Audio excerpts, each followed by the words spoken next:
You're listening to the CyberWire Network, powered by N2K.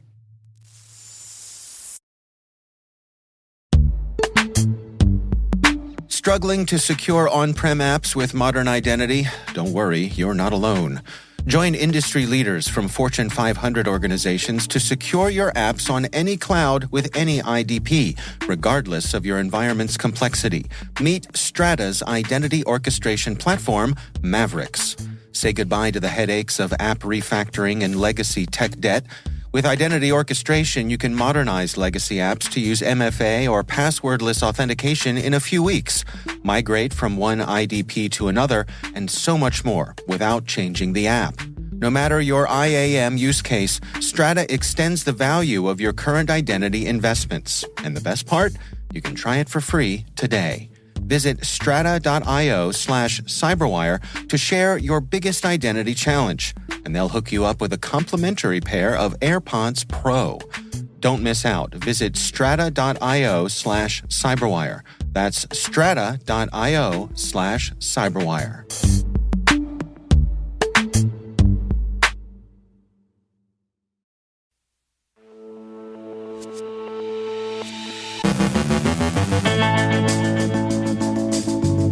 Arkansas sues Temu over privacy issues. Polyfil returns and says they were wronged. An NYPD database was found vulnerable to manipulation. Google slays the DRAGONBRIDGE. Malwarebytes flags a new Mac stealer campaign. Patch your gas chromatographs. Microsoft warns of an AI jailbreak called Skeleton Key. CISA tracks exploited vulnerabilities in GeoServer, the Linux kernel, and Roundcube Webmail. In our Threat Vector segment, Dave Moulton speaks with Jim Foote, CEO of First Ascent Biomedical, about his transition from Chief Information Security Officer to leading a biotech company utilizing AI to personalize cancer treatments. And Metallica is not hawking metal crypto.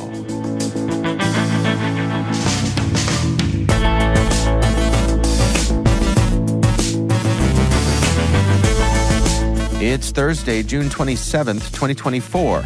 I'm Dave Bittner, and this is your CyberWire Intel Briefing.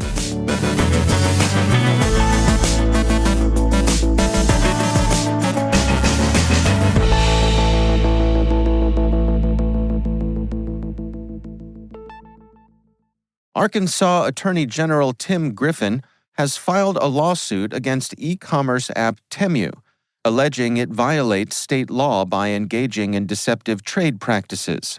Griffin claims Temu, which is the top free shopping app on the Apple App Store and Google Play Store, operates as malware, accessing nearly all data on users' phones. The lawsuit connects these allegations to past concerns with Pinduoduo, another app by Temu's owner PDD Holdings, which faced security issues on the Google Play Store in 2023. The suit argues Temu collects excessive data, including sensitive information, and misleads users about its permissions. Temu, Google, and Apple have yet to respond for inquiries for comments. Following up on a story we covered yesterday, the owners of Polyfil.io have relaunched the JavaScript CDN service on a new domain after Polyfil.io was shut down for delivering malicious code to over 100,000 websites. They claim the service was maliciously defamed and deny any app supply chain risks, stating their services are cached by Cloudflare. Despite relaunching on Polyfil.com, security experts advise against using the service due to previous issues. SANSEC researchers identified the attack, and Cloudflare confirmed unauthorized use of its branding. Google has warned advertisers about the malicious code.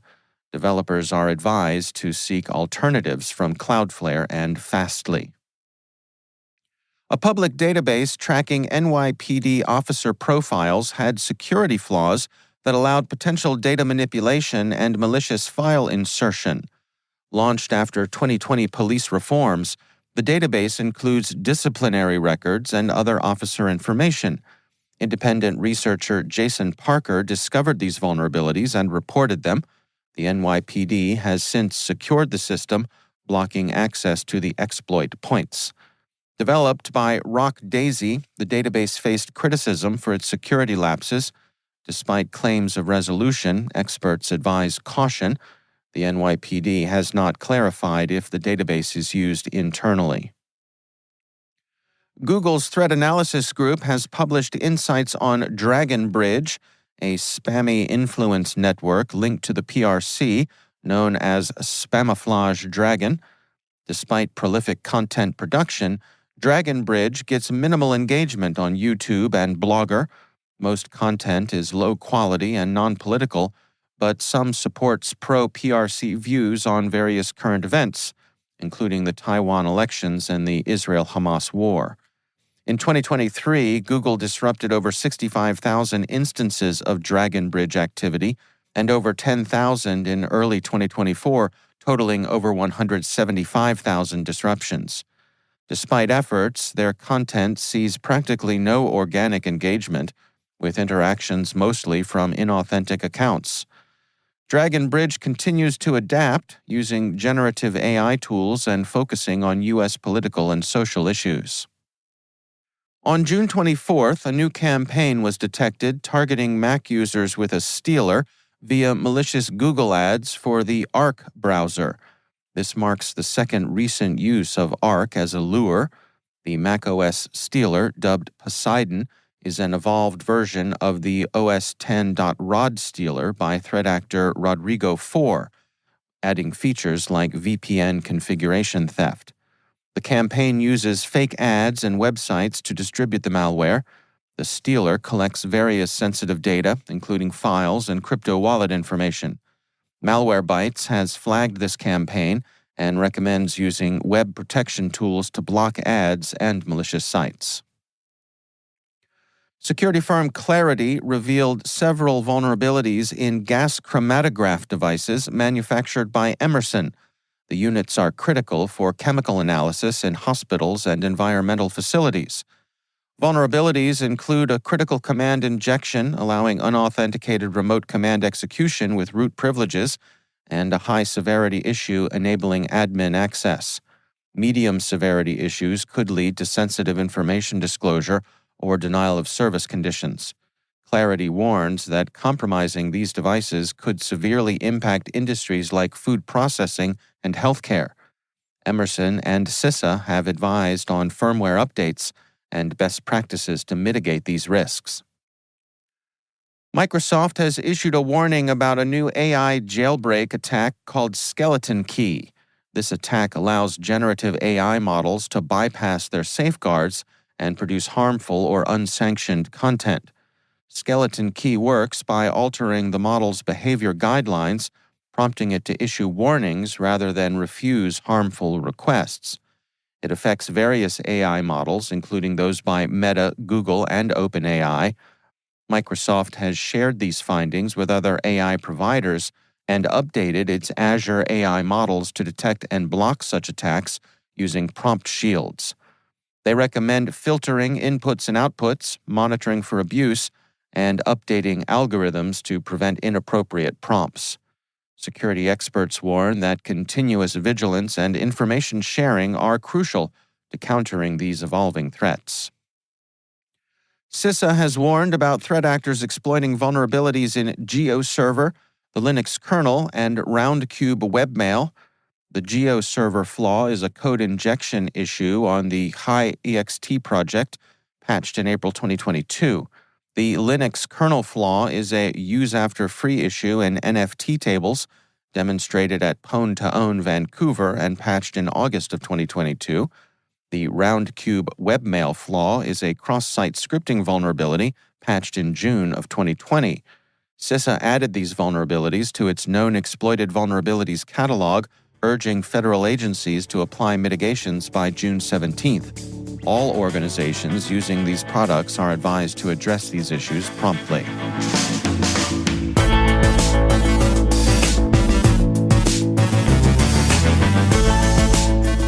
Coming up after the break on our Threat Vector segment, David Moulton speaks with Jim Foote, CEO of First Ascent Biomedical. Stay with us.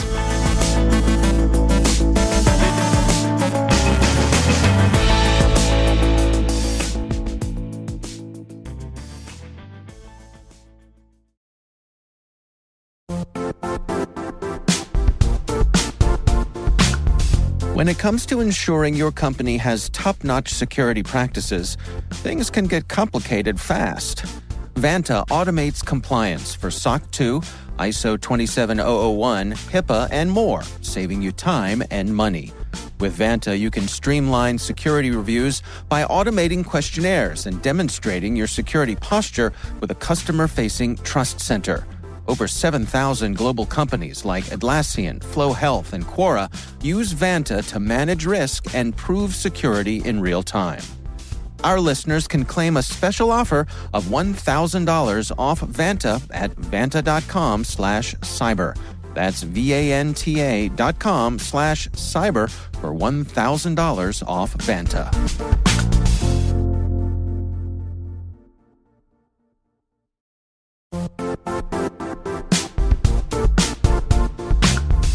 The IT world used to be simpler. You only had to secure and manage environments that you controlled. Then came new technologies and new ways to work. Now, employees, apps, and networks are everywhere. This means poor visibility, security gaps, and added risk. That's why Cloudflare created the first-ever connectivity cloud. Visit cloudflare.com to protect your business everywhere you do business.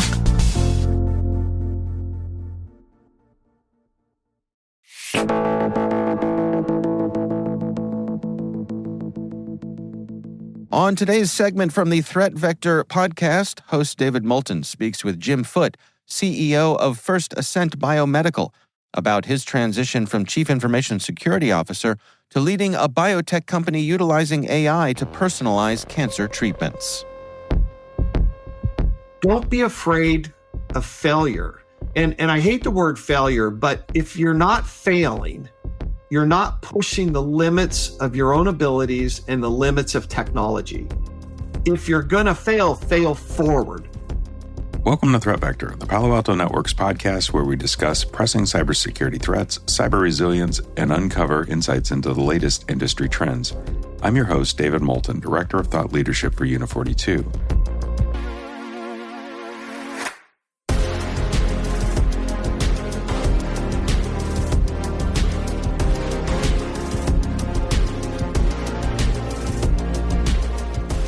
In today's episode, I'm going to be talking with Jim Foote, the CEO of First Ascent Biomedical.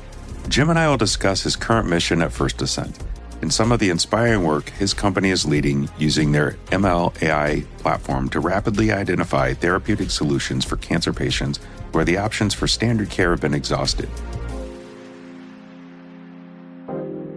We'll also discuss how Jim's background in security informs his work in the medical field.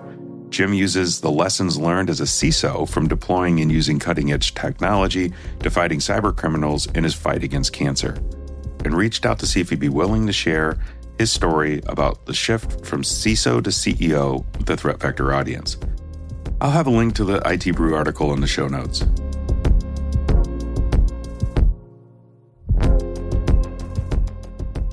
Jim, thanks for joining me on Threat Vector. Oh, thank you for having me. So your transition from CISO to leading an organization using AI to fight cancer is quite dramatic. Talk to our audience about what drove you to make this shift. Yeah, the reality is that we've all been affected by cancer in one way or another. And most of us remember exactly where we were and what we were doing when we heard that word for the first time. And for me, it was October 19th, 10 in the morning when my phone rang. And I heard those words at the other end of the phone, cancer. And as much as I wanted them to be about me, they weren't. They were about my son, Trey. Instantly, I was thrust into that world of cancer. Again, much like, as a CISO, when the phone rings and all of a sudden you find out you're under attack. And we went into attack mode and we started trying to resolve this problem. And like every other patient, we thought we were going to beat it. After 8 months of grueling chemotherapy, the doctors came back and said, your son's cancer's returned. And then they asked me what I wanted to do next. And I was surprised because I'm not a doctor. I'm a CISO. But I knew it was a solvable problem. And so I did the research. Obviously, I couldn't solve this problem in time to save my son. but I knew it was a solvable problem. And that's really why we started the company. So, Jim, you've got this extensive background in cybersecurity, and that's influenced your approach to leading this AI-driven biotechnology company. Are there any particular principles or practices from your IT security days that you find particularly valuable in your current role as the CEO? A CISO is always looking for, we're problem solvers, and if we do our jobs perfectly, nobody knows we exist. My goal here is leading this company is to assemble the right team, to bring the right technology together, and to be able to solve this problem of cancer in a way that's going to benefit every patient whose cancer's returned. A good CISO is never the smartest one in the room, but they bring the right people with the right skills and the right technology together to solve some of these complex problems. And that's really been my mindset, is to really, bring the best in biology and the best in technology and the best in artificial intelligence, and let's bring us all together and solve this problem. What's the most important thing somebody should remember from this conversation? A couple of things. One, my hope is to better inform people about cancer and how cancer is being treated. Because until you enter into that world, you really don't realize that this industry is the industry that's the next one ready for digital transformation. But we have to do it safely, and we have to do it with evidence. So I would say be informed, because your doctor is just a human, just like you and I. And so, play an active role in your healthcare, working collaboratively with your doctor. I would say to an IT or security professional, problem solving is problem solving. We all solve complex problems. Don't limit the, your view of solving a complex problem, even something like cancer, because you don't feel like you have the experience or the background. You may not, but you know how to solve problems, and surround yourself with good people who complement you and can help you solve problems. And I think the third is don't limit yourself based on fear. Every time you step up to the plate, swing for the fences, you're capable of doing anything that you put your mind to. I mean, I look at myself and I'm like, 15 years ago, I didn't know anything about cancer. And now I'm, leading a company, fortunately, that is full of experts that know a lot about cancer. So, I kind of say I'm the poster child for, you can do anything. If an old CISO like me could help, bring this next generation of cancer treatment into the industry that's ready for disruption, anybody is capable of doing anything. And I think the last thing is continuously learn. You've got to continue to push the limits of technology and the limits of your own abilities. And the only way you can do both is be a constant student. Jim, really well put. Thank you so much for coming on Threat Vector today and talking to us about your journey and the work that you're leading. I've learned quite a bit, and I think it's a really interesting jump from security to security or to CEO that you've made and are making an incredible impact. Well, thank you. I appreciate it. And, hopefully it has inspired that next generation.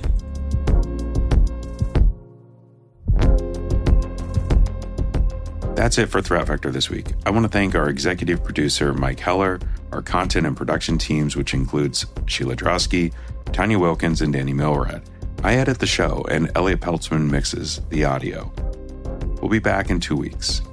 Until then, stay secure, stay vigilant. Goodbye for now. Be sure to check out the Threat Vector podcast from Palo Alto Networks Unit 42, wherever you get your favorite podcasts.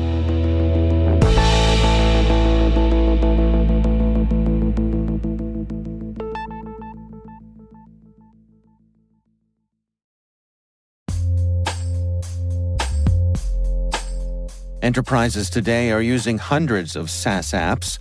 Are you reaping their productivity and innovation benefits, or are you lost in the sprawl? Enter Savvy Security.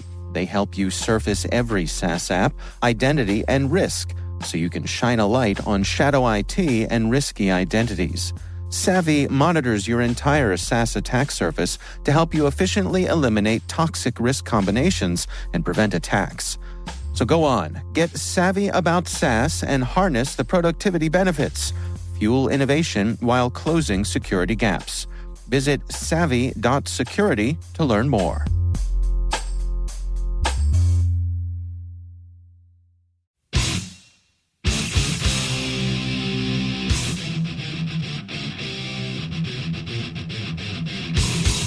And finally, Metallica's official X Twitter account got hacked yesterday and used to promote a Solana cryptocurrency token called Metal. The hackers claimed it was launched in cooperation with Ticketmaster and involved fintech firm MoonPay, which MoonPay's president swiftly denied, humorously tweeting, "MoonPay does not support Metal."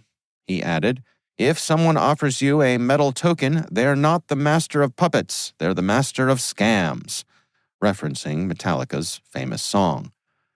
Metallica's team quickly regained control, deleting all related posts.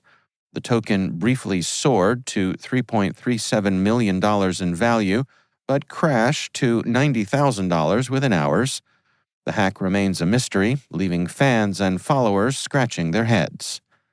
Napster was unavailable for comment.